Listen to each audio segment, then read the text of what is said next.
Hello, everyone. Welcome to the Newsbrowse News broadcast.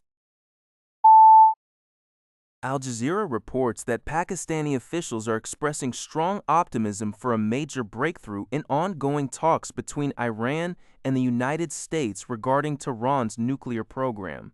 A high-level Pakistani delegation, led by Army Chief A.C. Munir, arrived in Tehran to relay messages from the U.S. leadership and prepare for a potential second round of negotiations. The core disagreements revolve around the duration of Iran's uranium enrichment freeze, with proposals ranging from 5 to 20 years, and the fate of Iran's 440-kilogram stockpile of highly enriched uranium. Pakistani mediators are actively working to bridge these gaps.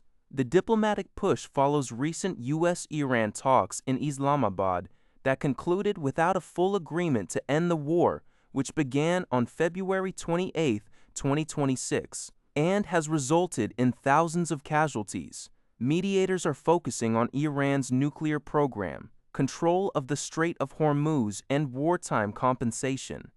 U.S. President Donald Trump expressed optimism, stating the war is very close to over. However, tensions persist with a U.S. naval blockade on Iranian ports, which Iran has denounced as a ceasefire violation, threatening retaliation by blocking Red Sea, Gulf, and Sea of Oman trade if the blockade isn't lifted. NBC News reports that President Donald Trump appears to be seeking an off-ramp from the ongoing war with Iran, despite a military buildup in the region. Several key deadlines are approaching that could influence the conflict's future. One is the upcoming state dinner for King Charles III and Queen Camilla, as the war is broadly unpopular in the United Kingdom, creating an awkward diplomatic situation. Another factor is the potential extension of a 2-week ceasefire, with U.S. officials discussing further negotiations and technical talks on Iran's nuclear program and the Strait of Hormuz. President Trump is also scheduled to meet Chinese President Xi Jinping on May 14 and 15.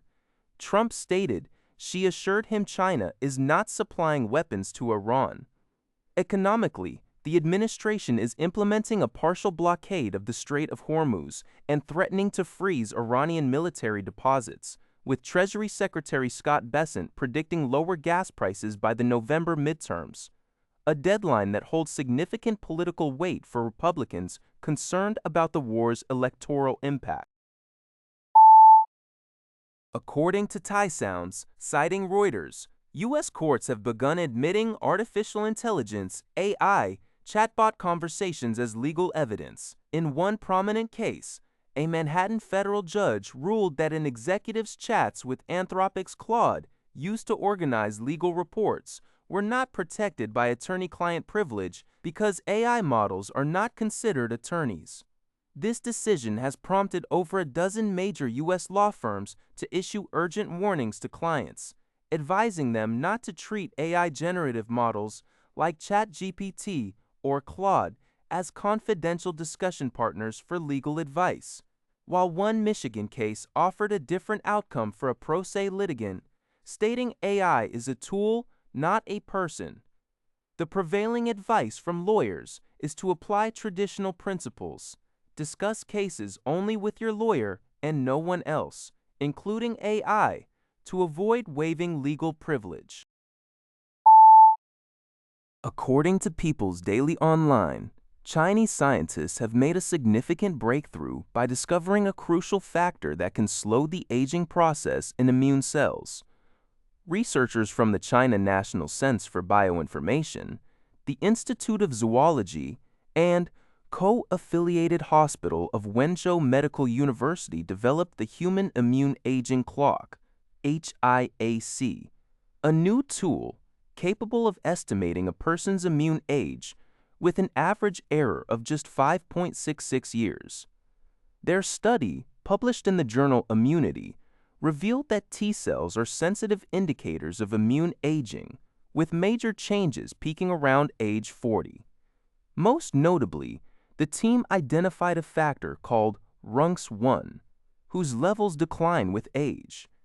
Experiments showed that removing RUNX1 from young T cells induced aging signs, while adding more RUNX1 to old T cells rejuvenated them, restoring their infection-fighting capabilities.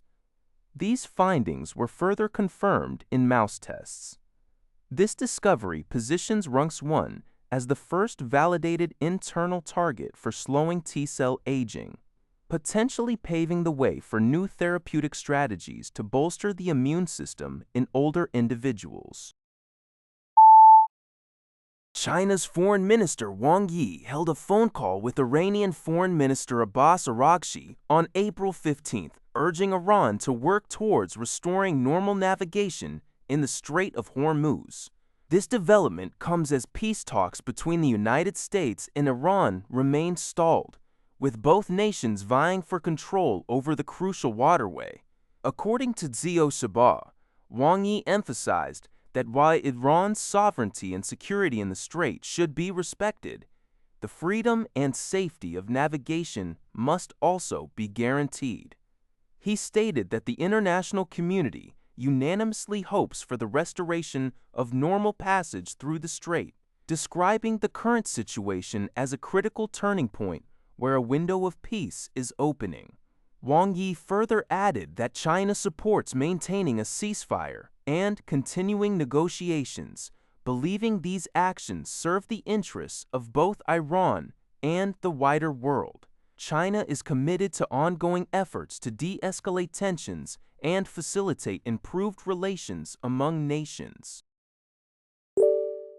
That's all for this video. Thank you for watching. See you in the next video.